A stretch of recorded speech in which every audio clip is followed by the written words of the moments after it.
underlying all this is the addiction to the screen and to the phone, and particularly in relation to kids. That's why I've argued for many, many years now that we need to, this is a very clear role for the public authorities, to ban smartphones for under 16s. And people say, you can't do that. Totally agree. It's outrageous. Well, hang on a second. We ban alcohol consumption for children. We ban smoking. In fact, you could argue in many ways, smartphone use is more dangerous to children. And people say, well, how are you going to enforce it? Yeah. You're not going to make, just as with alcohol, okay? You're not going to guarantee that exactly no child ever drinks it.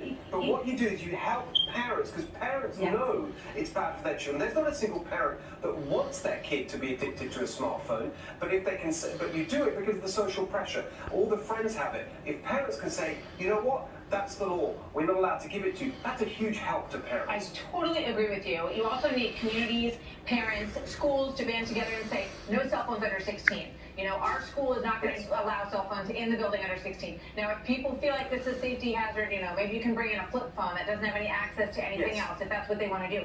But suicide has increased from 2007 to 2018, and those are pivotal years in the growth of all this.